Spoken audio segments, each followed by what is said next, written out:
All right, can everyone hear me okay? Okay.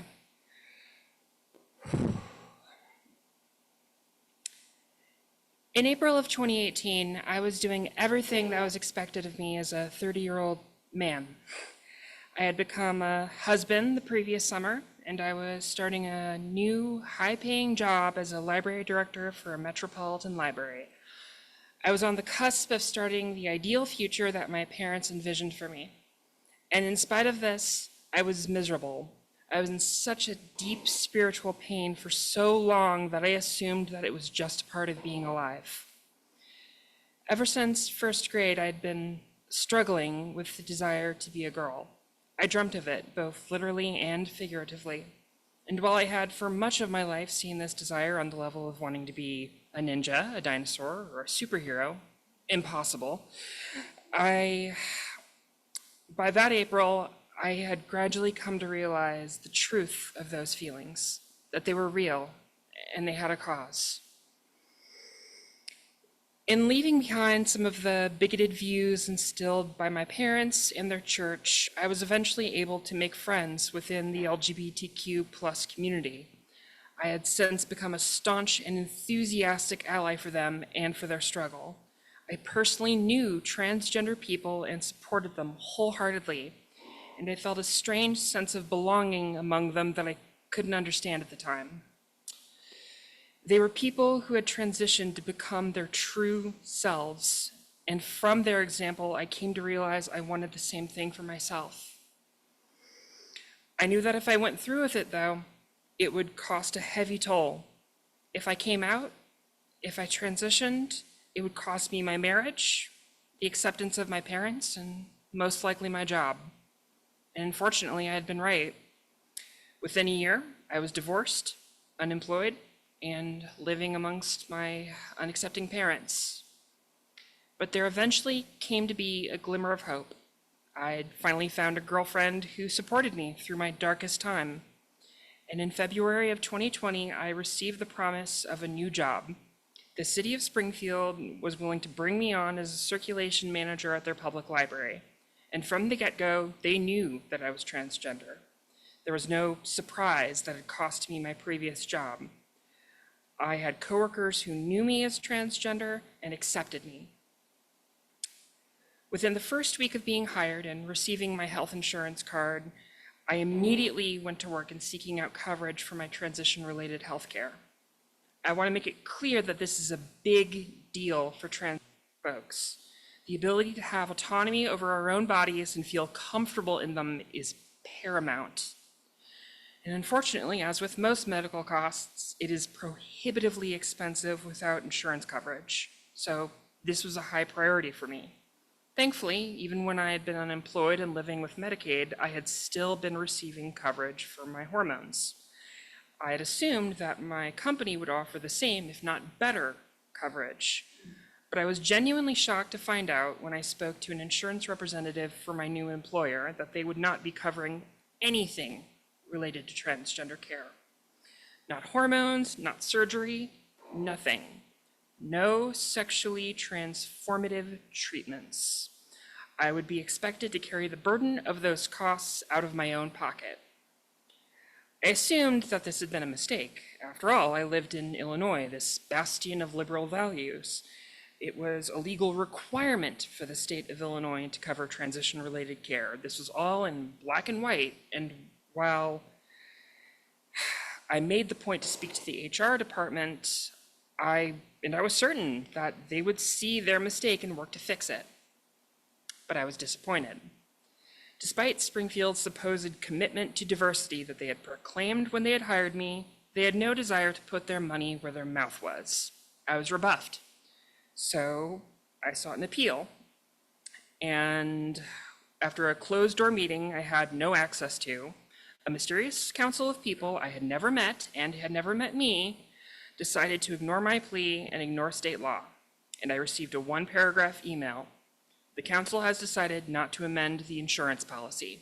Clinical, detached, and yet no less cruel.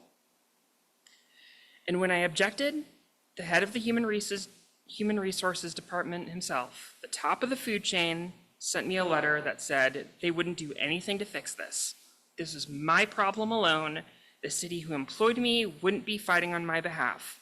It was between me and the insurance company, the one that they had hired and told to do this in the first place.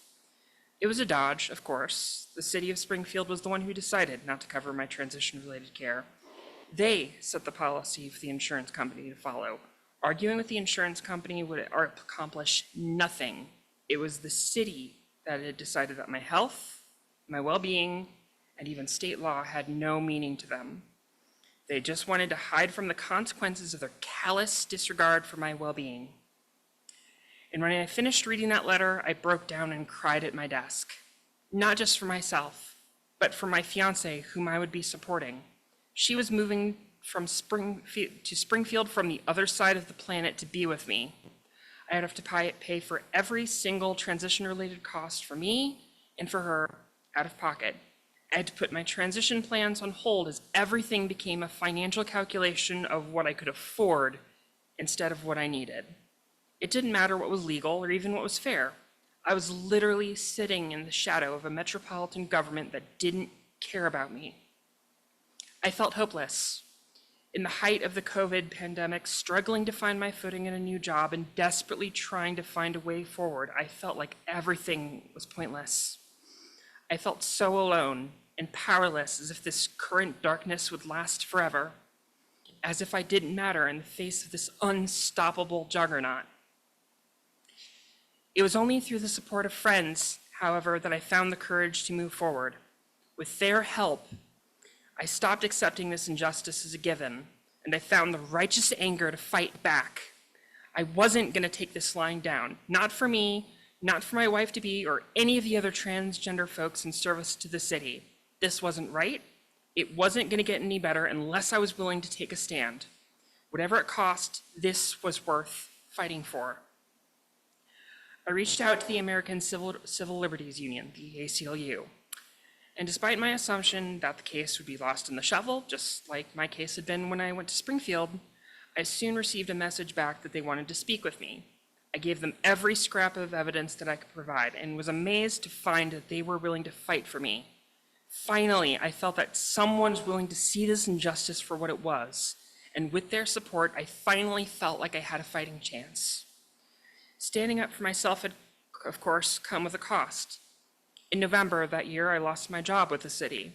The official explanation was that I had been given probationary termination, which meant that they could fire me for any reason at all if I had been working there less than a year. I knew the real reason, of course, but I also knew that it would be a long time before I'd see any justice if I chose to fight that. I chose to resign, as I could no longer live and work in the shadow of a place that had long since sapped me of so much and gave so little in return. Throughout the course of my case, my name was in the news. I had to write statements. I had to give interviews. My case was being publicly discussed. I was the center of attention, and not all of it was particularly positive. I'd never been particularly fond of being in the limelight, but I knew this would be a necessary part of making what was done to me right.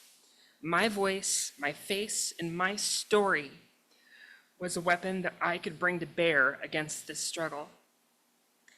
In the year that followed, my spouse and I had to piece our lives together from scratch, but we did so with a kindness that I had never known before. Close friends offered home, resources, and emotional support through my second unemployment, and the south suburbs of Chicago eventually became my home. And through the years that followed, through court negotiations, through legal proceedings, the city finally agreed to pay out a settlement and change their policy to cover transition-related health care. It took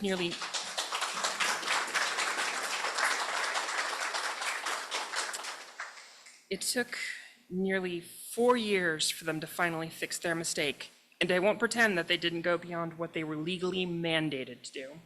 But nonetheless, I am glad that transgender healthcare protections in Illinois have finally been given some teeth. Other people just like me will have the protection of my legal precedent to ensure that municipal governments can't discriminate against them with impunity. If I would offer any takeaway from my story, it is this: Justice doesn't happen without struggle. From the very first Pride, which is undoubtedly a riot, to the very present fight for LGBTQ plus rights in the face of Project 2025.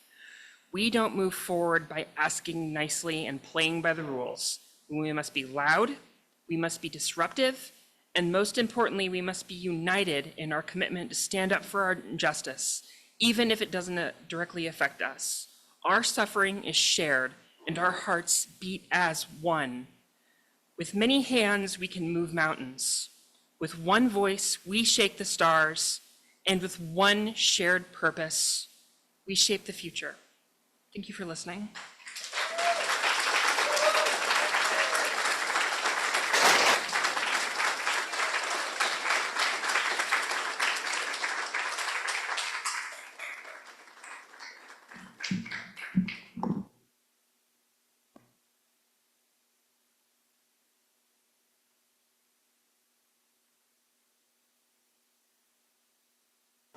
Well,